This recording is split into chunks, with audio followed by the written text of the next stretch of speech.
Bonjour, c'est Muriel. Si vous suivez un tout petit peu l'actualité agricole, vous avez peut-être entendu parler des hausses des prix du cacao pour les producteurs camerounais, donc une meilleure rémunération. Je vais vous expliquer un peu le pourquoi du comment, mais aussi je vais vous dire quel est l'impact sur les consommateurs.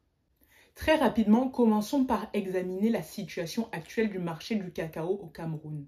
Donc le pays est l'un des principaux producteurs de cacao en Afrique. Il est au 3e ou 4e rang. La Côte d'Ivoire et le Ghana sont en tête, c'est certain, suivi du Nigeria, il me semble. Mais depuis l'année dernière, de nombreuses perturbations ont engendré des modifications dans la rémunération des cacaoculteurs. Je vous explique tout ça. Sachez d'abord que tous les cacaoculteurs du monde ne sont pas concernés. Et j'avoue m'être penché davantage sur le cas des Camerounais. En fait, en 2022, au Cameroun, le cacao coûtait 850 francs le kilogramme. Il y a quelques jours, nous étions à 4225. Sachez qu'il a dépassé la barre des 5000 francs fin février, début mars. Cette augmentation est due à plusieurs facteurs, notamment une demande croissante pour le cacao dans le monde, des perturbations climatiques qui provoquent des récoltes beaucoup plus faibles en Côte d'Ivoire et au Ghana. Et à l'échelle nationale, donc du côté du Cameroun, il faut noter que le pays met en œuvre des initiatives pour améliorer les conditions de vente. Les autorités organisent des enchères groupées dans lesquelles plusieurs producteurs se regroupent pour proposer une grande quantité de cacao à la vente.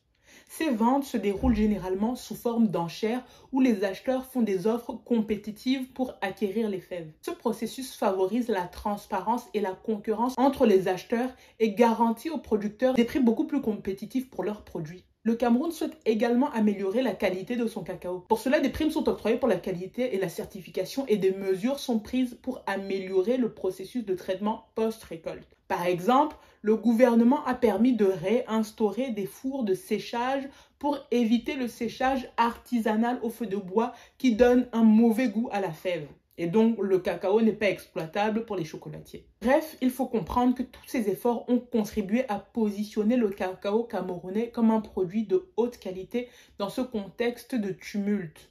Maintenant, si on sort du Cameroun, certains peuvent se demander « et les Ivoiriens alors ?» Comme je vous disais, les Ivoiriens ont subi des problèmes de récolte à cause des intempéries climatiques qui ont provoqué des maladies dans leurs plantations déjà fragilisées par une monoculture vieillissante. Attention, il n'y a aucun jugement de valeur, c'est un constat et d'ailleurs au Cameroun c'est le même problème. Donc la différence très sommairement entre nos frères ivoiriens et nous, c'est que la filière cacao est structurée différemment.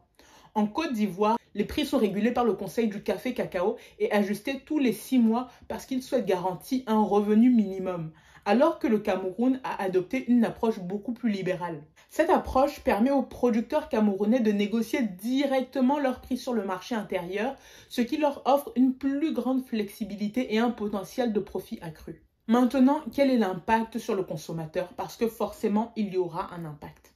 Pour vous simplifier la compréhension, si vous êtes en Europe et même dans les pays dans lesquels on exporte le chocolat, si vous achetez une simple tablette de chocolat noir à 75% de la marque du magasin, vous verrez son prix augmenter. Par exemple, si vous achetiez le chocolat à 1,50 €, elle va vous coûter 2 €. Ce n'est pas tout de suite, mais préparez-y-vous. Cette augmentation des prix va sans doute remettre en question la demande de chocolat.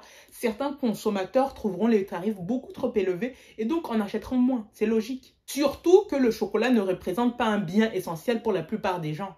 Donc à long terme, ça pourrait conduire à une baisse de la demande. En fin de compte, cette situation soulève des questions sur la durabilité de l'industrie chocolatière. Dans ce contexte, le Cameroun tire avantage des aléas climatiques en Côte d'Ivoire et autres facteurs perturbants à l'échelle internationale pour maintenir des prix élevés sur son marché intérieur.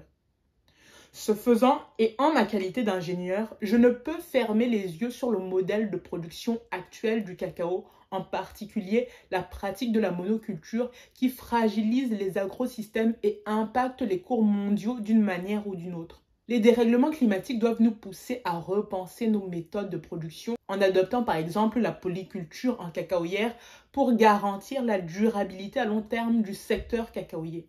Parce que si la tendance était à la hausse, il y a de fortes probabilités qu'elle redescende parce que les consommateurs, ceux qui ont le véritable pouvoir de dicter la tendance, en achèteront bien moins. Cela risque forcément d'ébranler la filière cacao avec au début de la chaîne les producteurs de cacao. À méditer. Voilà pour cette brève analyse sur le cacao camerounais, ivoirien et les conséquences sur les consommateurs. Je pense qu'il y a énormément de points à approfondir, bien évidemment, mais je vous livre ma vision à mon échelle. Et vous, qu'est-ce que vous en pensez? Par exemple, sur LinkedIn, un monsieur m'a dit qu'en Côte d'Ivoire, le problème était la politique à 100%. Je ne suis pas aiguillée pour analyser ce positionnement, mais ça a sûrement un impact. En tous les cas, j'attends vos commentaires, toujours dans le respect de tout un chacun. Merci pour votre écoute, prenez soin de vous.